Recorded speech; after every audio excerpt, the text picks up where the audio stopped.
Fala, gente, tudo bem? Você está aqui no nosso canal, prestes a ouvir uma mensagem que eu preguei na nossa igreja, na Igreja Amor em Movimento. E essa mensagem faz parte de uma série que eu estou pregando. E se você perdeu alguma das mensagens da série, eu vou deixar aqui o link. Você pode clicar aqui no link e ouvir outras mensagens também dessa série. O desejo do nosso coração, do meu coração, é que realmente estas mensagens abençoem a sua vida, né? Falem com você. Se você tem sido abençoado através do nosso canal, eu vou pedir para você, se inscreve no nosso canal, ativa aí o sininho, porque quando você faz isso, o YouTube, ele vê que o nosso material é relevante, ele consegue passar para o maior número de pessoas. E esse é o nosso desejo, né? Que mais pessoas assistam, mais pessoas sejam abençoadas, tá bom? Que a palavra de hoje fale com você, alcance o seu coração e abençoe sua vida em nome de Jesus.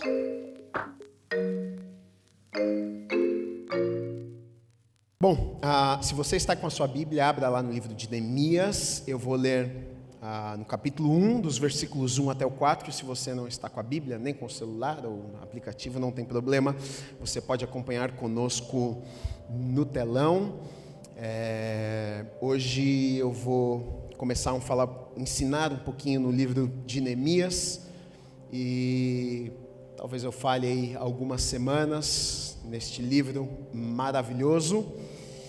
E é um livro que tem lições muito práticas. Nós podemos tirar muitos princípios práticos que podemos aplicar nas nossas vidas, no dia a dia, em todas as áreas das nossas vidas. No nosso casamento, no nosso trabalho, nos nossos relacionamentos. Então eu de verdade acredito que vai ser um tempo especial para nós. Neemias capítulo 1, dos versículos 1 até o 4, diz assim: as palavras de Neemias, filho de Acalias, no mês de Quisleu, no ano 20º, estando eu na cidadela de Suzã, veio Anani, um de meus irmãos, com alguns de Judá.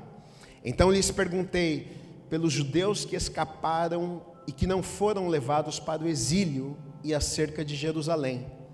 Disseram-me: os restantes que não foram levados para o exílio e se acham lá na província estão em grande miséria e desprezo. Os muros de Jerusalém estão derrubados e as suas portas queimadas. Tendo eu ouvido estas palavras, assentei-me e chorei, e lamentei por alguns dias, e estive jejuando e orando perante o Deus dos céus. Amém. Vamos orar. Deus, obrigado, Pai, pela Tua palavra. A Tua palavra muda as nossas vidas, a Tua palavra transforma as nossas vidas, a Tua palavra molda o nosso caráter. E eu Te agradeço, Pai, por cada vida que entrou neste lugar nesta noite. Eu sei que existe um propósito do Senhor, eu sei que não tem uma pessoa que entrou aqui e foi por acaso. Eu sei que o Senhor preparou esta noite para as nossas vidas. Eu sei que o Senhor tem uma palavra aos nossos corações. Então eu oro para que os corações estejam abertos para receber aquilo que o Senhor tem para nós. Eu oro para que o Senhor direcione a minha vida, Pai, para que tudo aquilo que está no coração do Senhor seja falado através da minha vida e alcance cada coração nesta noite. Que seja feita a Tua vontade neste lugar, em nome do Senhor Jesus Cristo. Amém e amém. Podemos aplaudir a Deus pela palavra de Deus. A palavra é maravilhosa.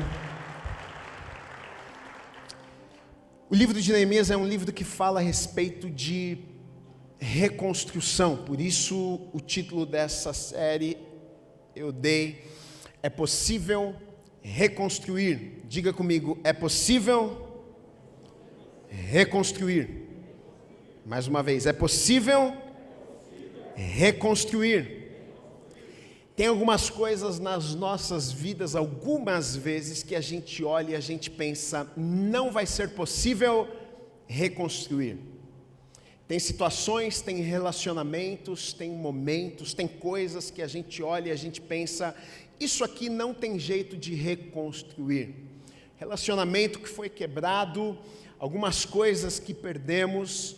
E algumas vezes, de fato, se for pela nossa própria força, se for pela nossa própria capacidade, talvez não tenha como mesmo reconstruir. Talvez, se nós fôssemos sozinhos lá tentar resolver o problema, reconstruir, dar um jeito, trazer uma solução para o problema, talvez a gente não conseguiria mesmo. Talvez a gente olharia para o problema e diria, puxa, não tem como. E às vezes é verdade, às vezes não tem como mesmo. Mas eu já quero dizer para você, começar dizendo para você nesta noite que com Deus é possível reconstruir. Você acredita nisso? O livro de Neemias é um livro que fala a respeito de reconstrução. O tema principal é reconstrução. Na verdade, o livro de Neemias é um livro muito usado até para liderança, né? Muitas pessoas escrevem livros e retiram princípios poderosos que estão ali na vida de Neemias, do jeito que ele liderou, o jeito que ele fez para que os muros de Jerusalém fossem reconstruídos, né? Um autor extremamente conhecido que usa muito Neemias, John Maxwell, muito conhecido, ele foi pastor durante 25 anos, pastoreou uma igreja, mas hoje viaja pelo mundo, vendeu já milhões e milhões de livros, e já ouvi ele falando a respeito de Neemias, a respeito da liderança de Neemias. Ele tem livro que fala sobre isso. Então é um livro, na verdade, que com princípios maravilhosos, que se eu e você aplicarmos nas nossas vidas, eu tenho certeza que em muitas áreas a gente vai conseguir reconstruir. A verdade é que todos nós temos que reconstruir alguma coisa nas nossas vidas, todos nós já quebramos em algum lugar das nossas vidas, todos nós já falhamos em algum lugar das nossas vidas, todos nós em algum momento já tropeçamos e precisamos voltar lá para reconstruir, porque chateamos uma pessoa e precisamos reconstruir o nosso relacionamento com aquela pessoa, causamos um problema e precisamos reconstruir, todos nós, na nossa vida é assim, a gente erra, a gente falha e a gente precisa algumas vezes reconstruir, né? Só para que a gente consiga entender um pouquinho do que está acontecendo aqui, eu quero voltar um pouquinho e falar um pouquinho do contexto histórico. Eu não quero tomar muito tempo para não ficar cansativo, mas para que a gente consiga compreender um pouco da história, o que Neemias está vivendo, né? Qual é o contexto, o que está acontecendo ali. Só para vocês saberem, Israel, houveram 3 reis em Israel que reinaram como uma monarquia, na verdade, com um reino unificado, tá? Quando ainda Israel não era dividido, Israel era uma nação só. Houveram 3 reis que reinaram em Israel. O primeiro rei foi Saul, o segundo rei foi Davi, o terceiro rei foi Salomão. O último rei, todos eles reinaram durante 40 anos, 120 anos de monarquia. E o último rei, Salomão, quando ele está chegando ali no final do seu reinado, agora era a oportunidade de uma manifestação, agora era uma oportunidade de mudar algumas coisas, porque na verdade o povo estava extremamente incomodado com os impostos que estavam muito altos, e sempre na verdade na mudança de poder, na mudança de um rei por outro rei, é a oportunidade do povo levantar a voz para fazer alguma coisa. É como nos dias de hoje, né? A gente elege um presidente, um deputado, um governador, e aí se aquilo não te agradou, na próxima eleição é a oportunidade que você tem de ir lá e levantar a tua voz e através do voto dizer, não, você não fez aquilo que você falou que iria fazer, eu vou mudar o meu voto para uma outra pessoa. E o povo na verdade fez exatamente isso aqui. O filho de Salomão assume o trono, Roboão assume o trono, e aí o povo vai até Roboão e diz, olha, você precisa mudar as coisas, o seu pai foi muito duro, os impostos estavam altíssimos, as coisas precisam mudar. Roboão, ainda novo, vai para alguns conselheiros mais experientes, mais idosos, e pergunta, e aí, o que vocês acham que eu devo fazer? É claro, os mais sábios falaram para ele, olha, ouça o povo, dê ouvidos ao povo, né? Eu acho que a gente pode melhorar as coisas. Então Roboão foi e pediu conselho aos mais jovens e disse, e aí, o que vocês acham que eu tenho que fazer? Os mais jovens falaram para ele, não, piora a coisa, aperta ainda mais, se está ruim vamos deixar pior.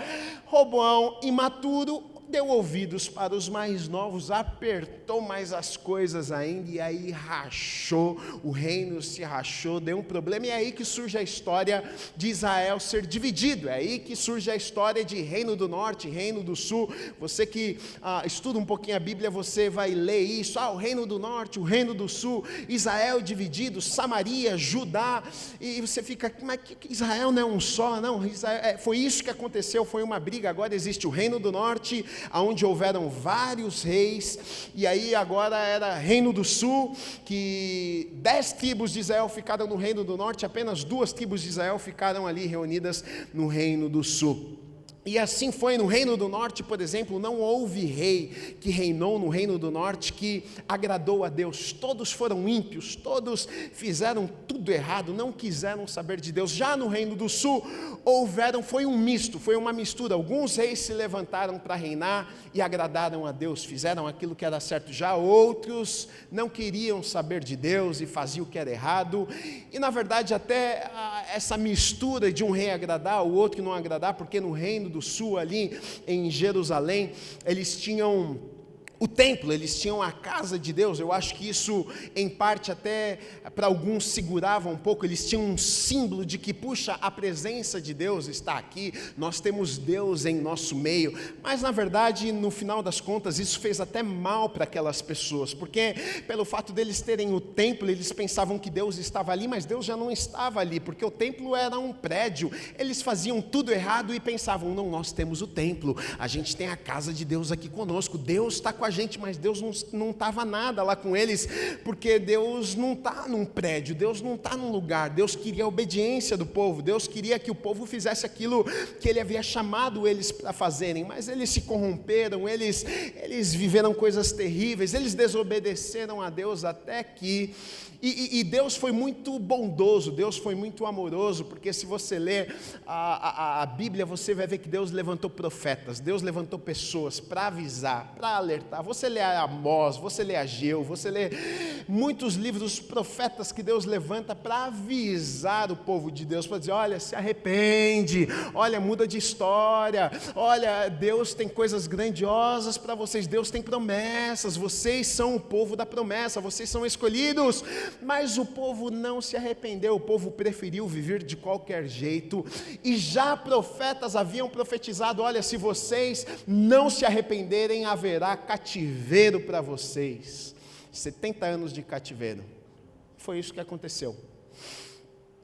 Em 3 viagens, a Babilônia avança para Jerusalém, e toma Jerusalém em 3 turnos, e vai levando as pessoas de Jerusalém para a Babilônia, e escravizando as pessoas lá. A última viagem foi em 586, isso antes de Cristo, e nessa última viagem, Jerusalém é destruída, o templo, a casa de Deus, tacam fogo na casa de Deus, destroem a casa de Deus, levam o povo para a Babilônia, e agora, o povo de Deus, o povo da promessa, está longe da sua terra natal, longe das promessas, longe de tudo que Deus havia sonhado para a vida deles. O templo, a casa de Deus destruída, a cidade destruída, as muralhas da cidade destruídas, tudo acabado, e não só o físico acabado e destruído, não só o prédio, não só a muralha, não só a cidade, mas junto com a cidade, junto com as muralhas, os sonhos também, a esperança também se foi junto. Agora eles estão no cativeiro, agora eles estão num lugar distante, agora eles estão vivendo como escravos, e vão viver como escravos ali por 70 anos. Acredita-se que Neemias, os estudiosos acreditam que Neemias tenha nascido na Babilônia. Acredita-se que Neemias não conhecia Jerusalém, que ele tenha nascido lá na Babilônia já, que ele nasceu, ele cresceu lá. Isso me chama muito a atenção já, porque se de fato ele nasceu na Babilônia, ele cresceu na Babilônia, para mim isso já me traz um ensinamento e uma lição maravilhosa, sabe por quê? Porque Neemias tinha tudo para ser um cara perverso, Neemias tinha tudo para ter o seu coração corrompido, ele tinha tudo para ser um grande pecador, porque se ele nasceu na Babilônia, a Babilônia era o lugar do pecado, a Babilônia era o lugar de muitos deuses, a Babilônia não era um lugar onde as pessoas buscavam a Deus, mas Neemias estava lá na Babilônia, mas a Babilônia não estava no coração de Neemias. Muitas vezes as pessoas se enganam e pensam, não, eu preciso me amoldar, é que se eu não for do jeitinho lá no meu trabalho, as pessoas não vão gostar de mim. Não, querido, não se engane, eu posso estar na Babilônia e a Babilônia não estar no meu coração. Na verdade, Deus nos chama, Deus me chamou, Deus te chamou para que a gente seja luz e transformação no lugar onde a gente está, e não o lugar influenciar as nossas vidas.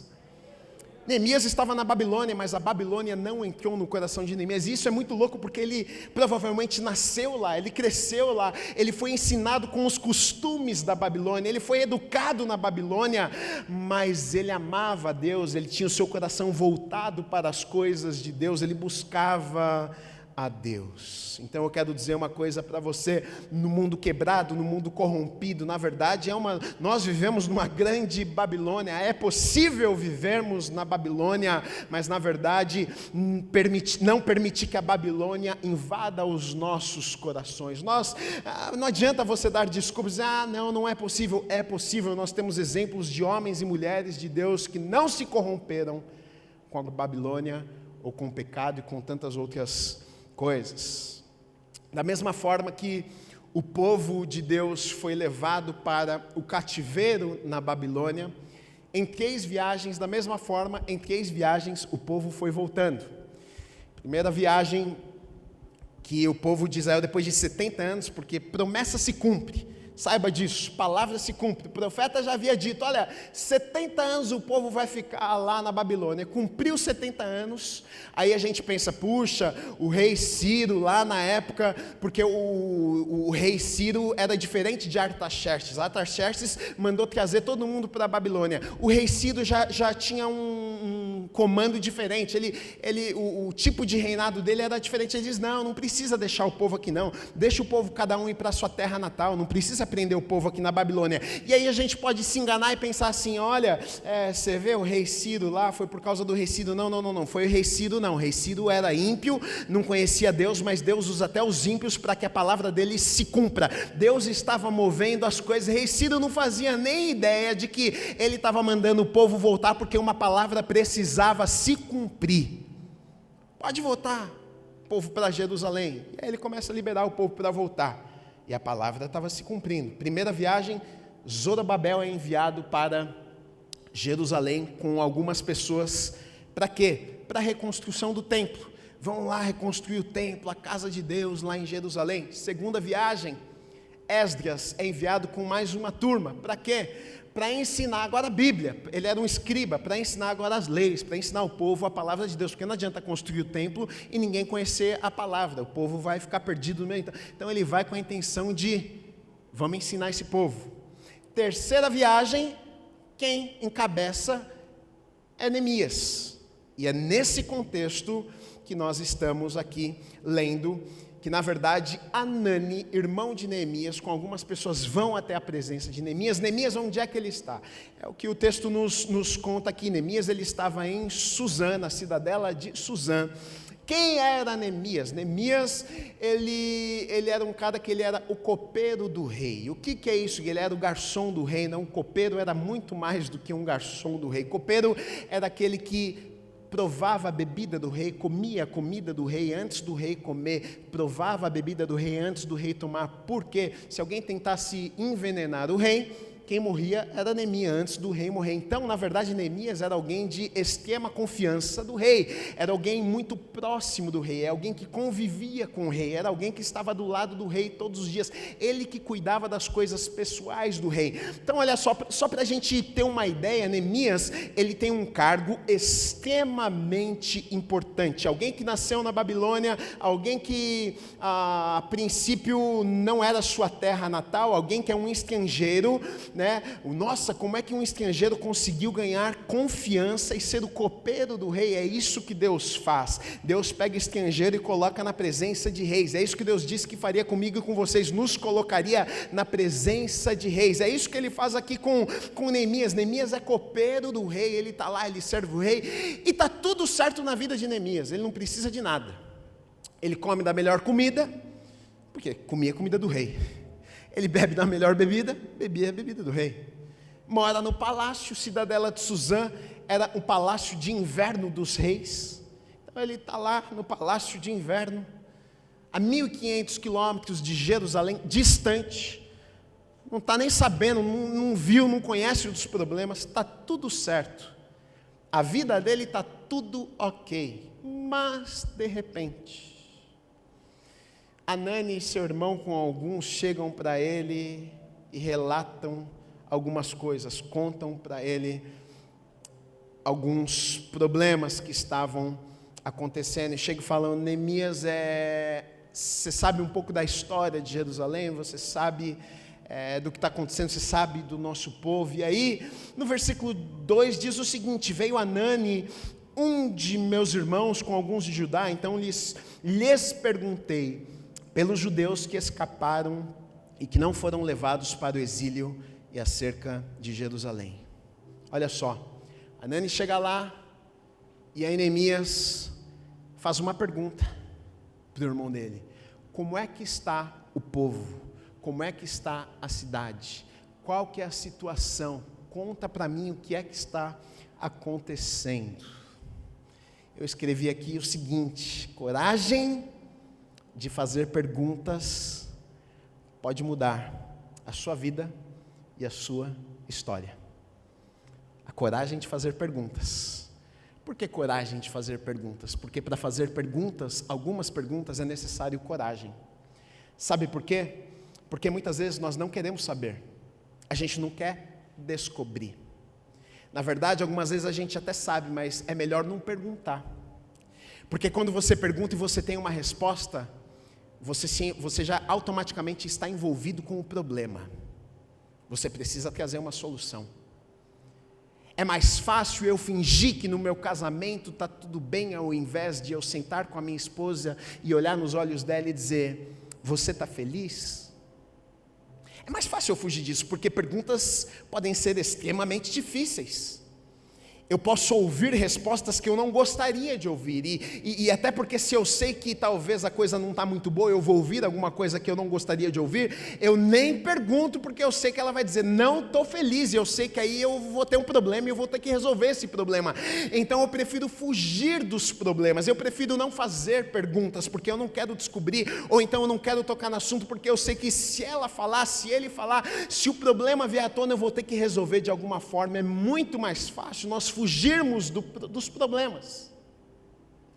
É mais fácil a gente ignorar, é mais fácil a gente fingir que os problemas não existem. É mais fácil a gente se fingir de louco algumas vezes e fingir que está tudo bem, enquanto às vezes nós sabemos que não está tudo bem. Algumas vezes é necessário coragem para fazermos pergunta: olha, está tudo bem? Olha, você precisa de alguma coisa? Filho, eu te fiz alguma coisa? Querida, querido, eu te fiz alguma coisa? Você não está contente? Você não está feliz? Algumas vezes nós fugimos de perguntas, porque perguntas algumas vezes, muitas vezes, enche os nossos corações de medo, porque nós temos medo algumas vezes de resolver problemas, a gente prefere fugir e se esconder. Mas Neemias, ele decide fazer uma pergunta: como é que está? O que é que está acontecendo? Como que está o povo? Como é que está a cidade? O que está acontecendo? Fala para mim, eu quero saber.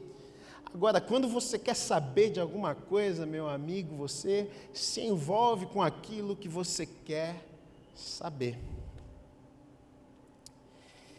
Eu estou estudando isso aqui. Olha só, eu estou estudando isso aqui. Eu vou contar o que aconteceu ontem. Eu estou estudando isso aqui, estou lendo e estou falando: olha, é verdade, tal, não sei o quê. E a pessoa que trabalha comigo, o filho dela está com câncer, um garoto novo. tem 14 anos, descobriu pouco tempo atrás um câncer no joelho, um negócio esquisito do nada, começou com dor, tal, foi para o hospital, ela ficou desesperada, e, enfim, estava de férias, não vi ela, agora vi ela, e estava lá em casa, e ontem parei para conversar com ela, falei, como que você está? Ela começou a chorar, difícil, tal, não sei o quê. E aí eu falei assim, como é que estão as coisas, como é que ele está? Ela falou assim, ele vai amanhã começar a fazer mais uma sessão de químio, vai ficar 3 dias fazendo quimioterapia no hospital internado e tal. Aí eu falei assim, e me conta uma coisa, como é que estão as coisas? A Natália acho que já te falou, se precisar de qualquer coisa, fala para mim, você precisa de alguma coisa? Ela falou, preciso.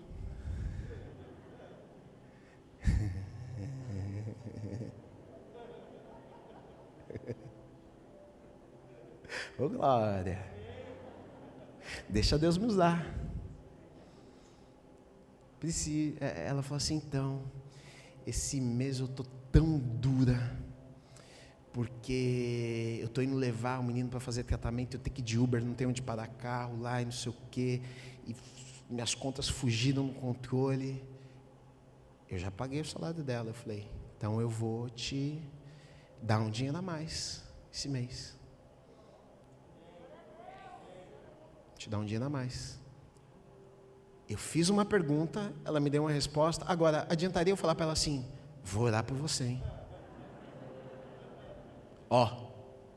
Conte com as minhas orações. Precisa de alguma coisa? Preciso.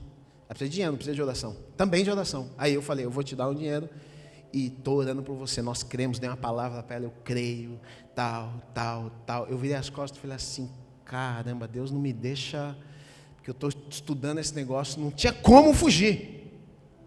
É como se Deus falasse assim, você vai pregar? Então eu vou te testar. Você vai pregar esse negócio, já vamos fazer o teste, antes de você falar, eu vou testar com você, vamos ver se vai funcionar mesmo. Deus é fogo, né? Deus é fogo. Perguntas. Agora, se ela que está do meu lado, se Deus não puder usar a minha vida para fazer alguma coisa na vida dela, vai usar a vida de quem? Neemias, ele faz uma pergunta, ele teve coragem de fazer uma pergunta, ele fez uma pergunta e aí ele teve respostas. E sabe o que é mais louco que eu acho? Porque assim, como eu falei para vocês, Neemias, ele não precisava sair do lugar onde ele estava no luxo, ele estava no palácio, ele estava vendo do bom e do melhor, ele estava lá. Mas eu até escrevi assim o seguinte, Neemias vivia no luxo de forma piedosa. Ele estava lá, mas ele não deixou que aquilo roubasse o coração dele. Porque no momento que precisou, ele falou, eis-me aqui, eu estou no palácio, mas se precisar, eu vou para os escombros. No luxo de forma piedosa. Estava disposto a sacrificar aquilo que ele tinha. Agora, como que isso foi possível? Por que isso foi possível? Eu coloquei aqui um ponto, empatia. O que é empatia? É sentir o que a outra pessoa sente.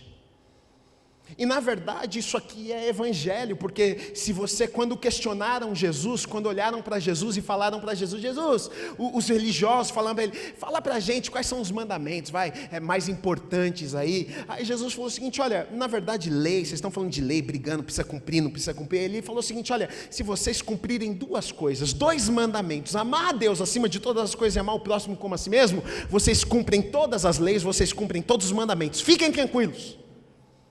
Isso é evangelho.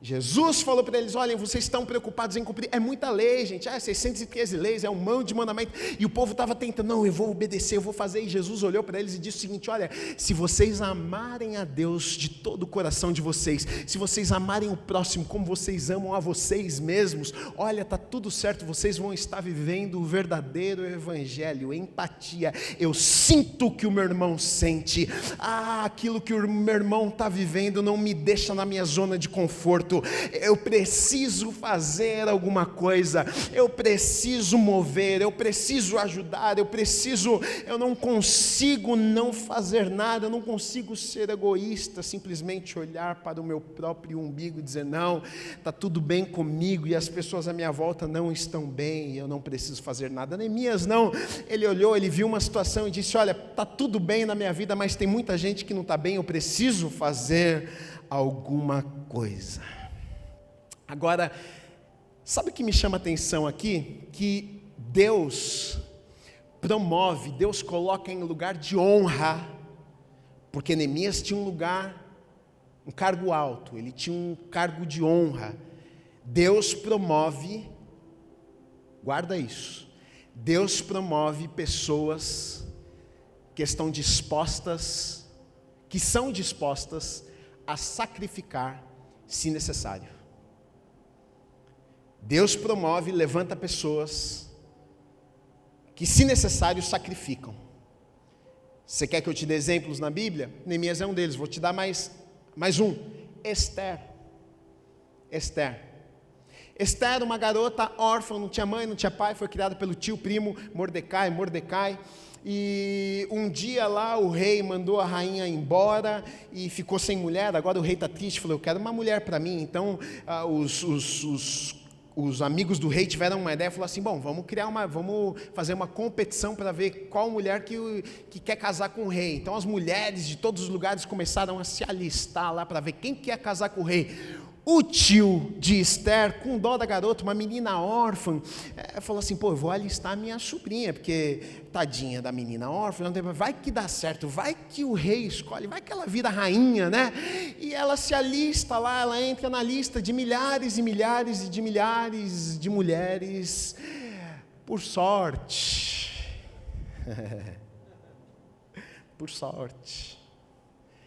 o rei escolhe ela para casar.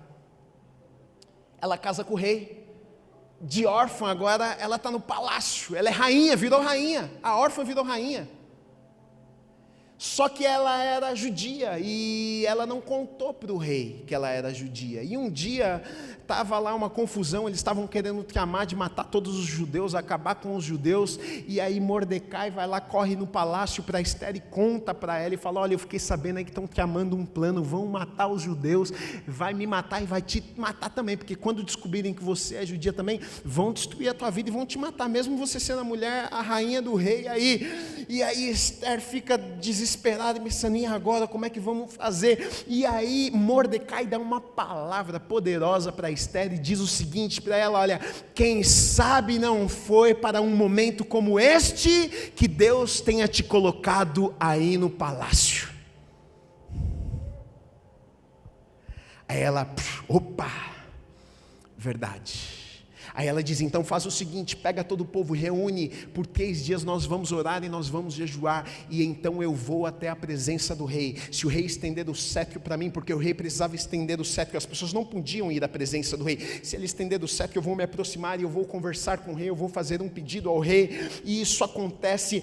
Eles jejuam, oram por 3 dias, ela vai à presença do rei, ela tem todo um plano, e ela vai lá, e o povo é liberto, o povo não é morto. Agora, você acha que isso aqui foi acaso? Você acha que isso aqui foi sorte? Você acha que por causa, o livro de Esther não cita um nome de Deus, mas você acha que por causa da história de Esther, do livro de Esther, a mão de Deus não estava lá conduzindo todas as coisas, pegando a menina órfã e colocando lá no palácio? Agora você acha que Deus colocaria a menina órfã lá no palácio se no momento que Deus precisasse de alguém para usar, ela dissesse, não Deus, eu não vou ser usada pelo Senhor, eu não vou fazer nada? Mas Esther estava disposta a morrer, Esther estava disposta a sacrificar. Deus promove pessoas que estão dispostas a sacrificar tudo, se for necessário.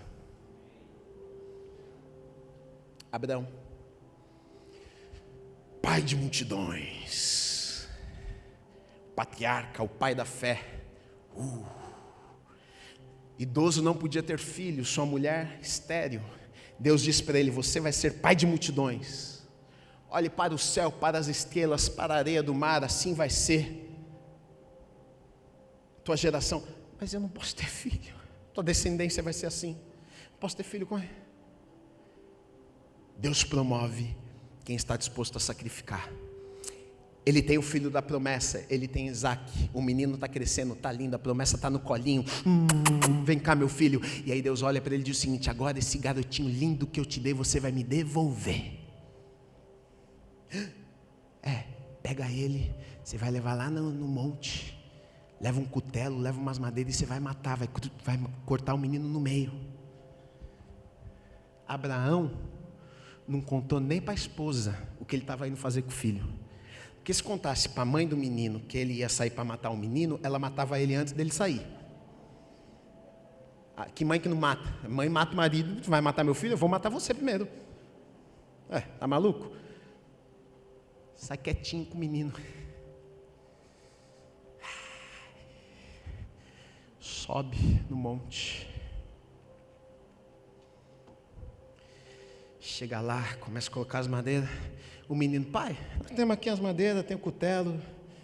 Cadê o negócio para o sacrifício? Cadê o animal, o sacrifício? Calma, meu filho, Deus proverá.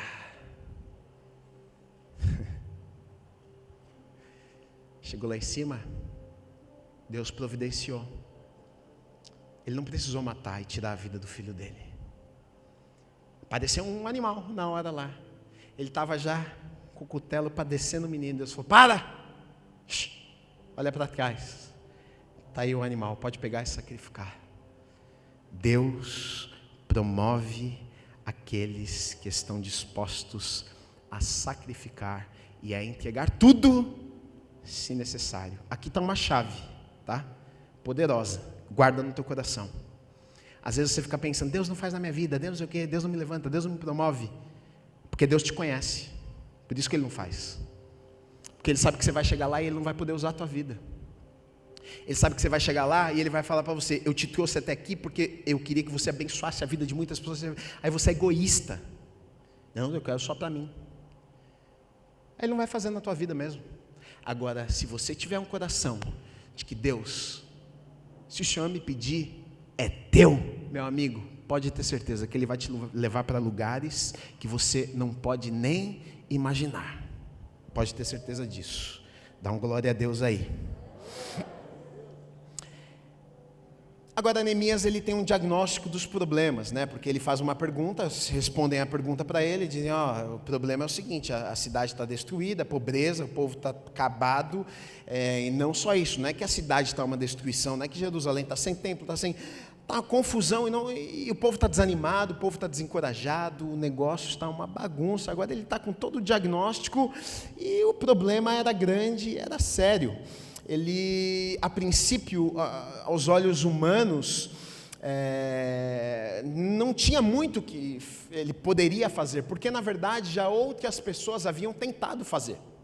Não é que Neemias foi o primeiro, não é que Neemias chegou lá e falou assim: não, olha, ninguém tentou, vamos lá. Não. Já anos, mais de 100 anos já estão tentando fazer. Já mais de 100 anos, Zorobabel já tinha subido para restabelecer o templo, e os samaritanos desanimaram o povo ficou desanimado, dispersou cada um para um canto. Já mais de 100 anos as pessoas estão tentando e estão lutando, e um tentando animar o outro, mas está desanimado, está difícil. Não é que Neemias ele está sendo pioneiro, não, já tentaram antes dele. Isso aqui parece com a minha história e com a tua, sabe por quê? Porque eu vejo muito isso acontecendo, isso já aconteceu comigo. Quantos já passaram por isso aqui? Você vai fazer alguma coisa, Deus coloca algo no teu coração, Deus coloca um sonho, não sei, Deus coloca: olha, abre uma empresa, ou faça alguma coisa, ou vai estudar tal coisa, e aí você compartilha isso com alguém, aí vão falar assim para você: você tá doido, esse negócio não dá certo, que quer abrir esse tipo de empresa? Você já viu a porcentagem do tanto de empresa que fecha todo ano aqui no Brasil? Empresa não funciona aqui no Brasil não, meu filho. Vai procurar um emprego, carteira assinada lá, registrada. Não, abrir empresa não funciona não. É isso que acontece, as pessoas vão tentar desanimar, as pessoas vão dizer: não funciona. Por quê? Porque já tentaram fazer antes e não deu certo. Com Neemias foi a mesma coisa, já tentaram fazer, mais de 100 anos estão tentando fazer, não é que começaram antes, mais de 100 anos estão tentando fazer, estão tentando reconstruir, não está dando certo. Mas Neemias, ele diz o seguinte: não, olha, agora vai dar certo, agora eu vou fazer. Agora, qual foi a chave para Neemias chegar à conclusão de que eu vou já tentaram, todo mundo já tentou, já faz 100 anos que o povo está tentando, mas eu vou e vou conseguir. Como é que Neemias chegou a essa conclusão? Ou ele era doido, ou ele era cheio de Deus. De duas uma. Ou ele não batia bem, ou Deus falou com ele. Primeira coisa, quando ele ouve toda a confusão, todo o diagnóstico, que confusão, está tudo quebrado, a cidade está destruída, está sem porta, está sem não sei o quê, o povo está desanimado, está desesperado. Primeira coisa que Neemias fez, ele orou, ele jejuou, ele pranteou por 4 meses. O que é isso, Gui? Com isso aqui, sabe o que Neemias está me ensinando e está te ensinando? Ele foi buscar, sabe o que? Recursos do céu. Neemias entendeu o seguinte: o problema é maior do que eu posso fazer. A situação é mais difícil do que eu posso resolver. Não tem como eu resolver, já tentaram antes de mim. Há mais de 100 anos, já tem gente que já tentou, já estão tentando lá fazer, não tem saída, não tem solução. Ele sabe que não é pela força humana, ele sabe que não adianta ele chegar lá com uma boa ideia, ele sabe que não adianta ele chegar lá e falar: Anani, pega o papel e caneta, vamos fazer um projetão lindo aqui de reconstrução. Não, já tinham feito isso antes. Ele sabe que precisava de sobrenatural. Deixa eu dizer uma coisa para você: tem momentos das nossas vidas de reconstrução que nós precisamos de sobrenatural. Não tem como, a gente não consegue pela nossa própria força, própria inteligência, a gente não consegue com a nossa sabedoria humana, a gente precisa de uma intervenção divina, a gente precisa de força do céu, a gente precisa de sabedoria do céu, a gente precisa de uma estratégia que Deus vai nos dar. Agora, o grande problema, sabe qual é? Que na maioria das vezes, a gente faz o contrário disso aqui. A gente tenta de todas as formas, a gente faz o projeto, a gente quebra a cabeça 1 milhão de vezes, a gente chora, tudo dá errado, e aí por último a gente se lembra: puxa, é verdade, hein? Tem um Deus, Deus existe, hein? E a gente vai lá e fala: puxa, eu vou fazer agora uma oração depois que já deu tudo errado. Neemias não, ele me ensina aqui um princípio. Primeiro lugar, busque o que Deus quer fazer, busque direcionamento de Deus, busque sabedoria de Deus, busque uma palavra de Deus, busque saber se é isto que Deus quer para a tua vida. Porque, querido, quando você tem uma palavra, quando você tem convicção de que você está fazendo aquilo que Deus te chamou para fazer, pode vir inimigo, pode vir impedimento, as pessoas podem tentar desanimar, mas você não para. Não é porque você é forte demais, não é porque você é corajoso, porque você é bom demais, não, você não para porque você sabe que eu tenho uma palavra, Deus falou comigo, foi Deus que me mandou ir, se Deus mandou ir, eu vou, e eu sei que Deus está comigo. É Deus quem abre porta, é Deus que fecha a porta, é Deus que faz o sobrenatural, é Deus que convence, é Deus que Deus que é o dono do ouro e da prata, é Deus que traz provisão, é Deus quem faz, não sou eu só estou obedecendo aquilo que Deus colocou no meu coração. Quando eu tenho convicção de que eu tenho uma palavra, querido, é muito mais fácil de continuar. Ele buscou recurso do céu antes de qualquer coisa, mas não só do céu, depois ele buscou recurso humano, porque tem gente que acha que só precisa de recurso do céu. Aí a pessoa fica: ô Senhor Jesus, me abençoa, ô Deus, fala comigo, ô Deus, vai, faz a frente, ô Deus, vai, olha, me abre a porta, ô Deus, e faz aquilo, e ela fica esperando Deus fazer, e Deus não faz tudo. Você tem que orar e você tem que fazer alguma coisa, você tem que orar e você tem que agir, você tem que orar, e se Deus falar alguma coisa com você, você tem que pegar aquilo que Deus falou com você e fazer alguma coisa com aquilo que Deus falou com você. Eu coloquei aqui assim o seguinte: oração sem ação é fanatismo. É fanatismo. Tem gente que é fanático, ora e não faz nada, é fanático, nada vai acontecer, ora e não faz nada, nada acontece. Agora, ação sem oração é presunção, você vai quebrar a cara. Então você precisa orar, mas você precisa também pegar aquilo que Deus falou com você e fazer alguma coisa. Diga amém. Parece bobo isso aqui, parece bobo, muito bobo, mas tem gente que está orando pelo casamento há 15 anos, E você não precisa orar pelo casamento. Deus já cansou das suas orações pelo casamento. O casamento. E Deus está falando assim: leva a mulher para jantar, cara. Dá uma flor, cara. Seja mais romântico, você parece um cavalo. E você está, oh Senhor, faz um milagre na minha casa. Fica quieta, mulher. E aí você depois fica bravo com Deus e diz: Deus, eu tenho te servido faz 15 anos, o Senhor não muda a minha casa. Deus deve estar olhando para você e dizendo assim: quem não muda é tu, meu filho. Seu coração duro, faz alguma coisa. Deus faz até certo ponto. Tem coisa que eu e você precisamos fazer. Tem coisa que Deus faz, tem coisa que Deus não faz. Eu sempre digo isso e vou repetir mais uma vez: aquilo que nós podemos fazer, Deus não vai fazer por nós. A gente tem que ir lá e tem que fazer. Aquilo que a gente não pode fazer, que é impossível, aí Deus faz por nós. Pode ter certeza disso. Deus, não posso. Aí Ele fala: fica tranquilo, meu filho, sei que você não pode, eu vou lá e faço. Agora o que você pode, eu não vou fazer por você não. Deus não é seu babá. Palavra dura, né? Mas é verdade. A gente precisa parar de ser criança, espiritualmente falando, e crescer. Porque às vezes a nossa vida não anda, a gente não consegue resolver a vida por bobeira. Deus, querido, ore e haja, e você vai ver mudança na tua vida. 3 lições, só para a gente finalizar. Coloquei 3 pontos aqui. Problemas aparentemente insolúveis, que não tem solução. Quando homens e mulheres comprometidos com Deus se levantam para agir, estes problemas que aparentemente são insolúveis se tornam possíveis. Na vida de Neemias nós vemos isso.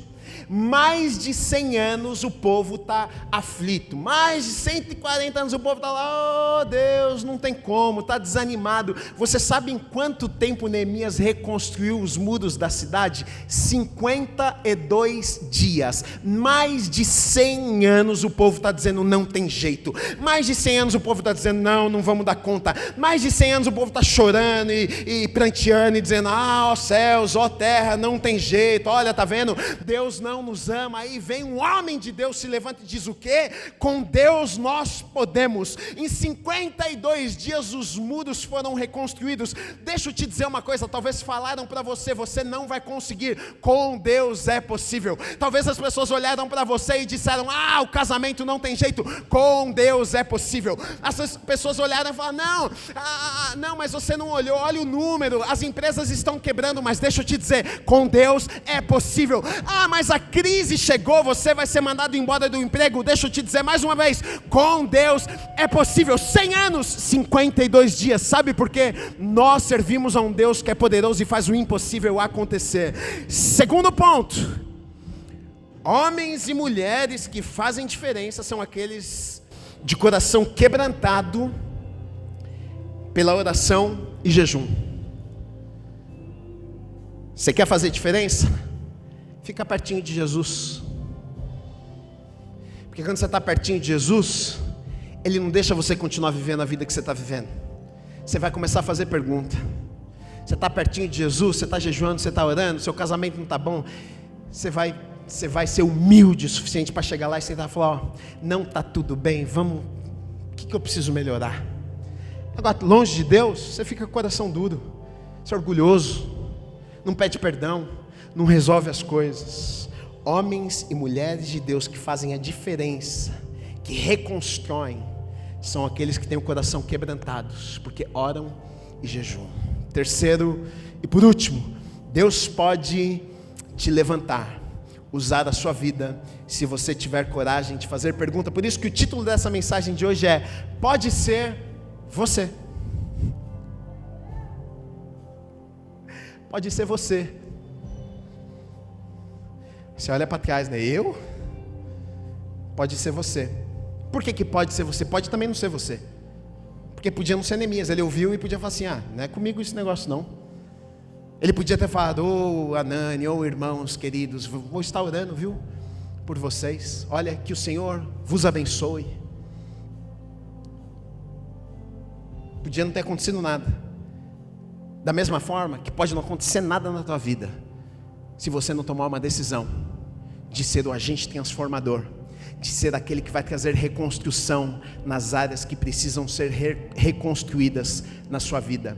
Quem sabe você não seja a pessoa que Deus queira usar para trazer restauração. Às vezes você fica orando e pedindo: Deus, muda a minha esposa. Talvez você que precisa mudar para trazer reconstrução e restauração na tua casa. Às vezes você fica orando: oh Deus, muda lá o meu emprego. Não, às vezes Deus precisa te mudar, porque às vezes Deus quer usar você para trazer transformação para aquele lugar. A gente fica colocando a conta nos outros porque é muito mais fácil, mas quem sabe não é você, quem sabe não é você que Deus quer usar. A gente gosta de olhar para o lado e culpar as pessoas. É o trabalho, é culpa do trabalho, é culpa da esposa, é culpa do amigo, é culpa do outro. Mas quem sabe não seja você. Quem sabe Deus não está olhando para você e dizendo: olha, eu quero usar a tua vida. Eu quero levar transformação naquele trabalho através da tua vida. Eu quero trazer restauração neste relacionamento através da tua vida. Eu quero levar mudança naquela faculdade através da tua vida. Olha, talvez seja você. Talvez você olhe para você nessa noite e diz: meu Deus, enquanto você estava pregando, Gui, eu estou lembrando de uma pessoa.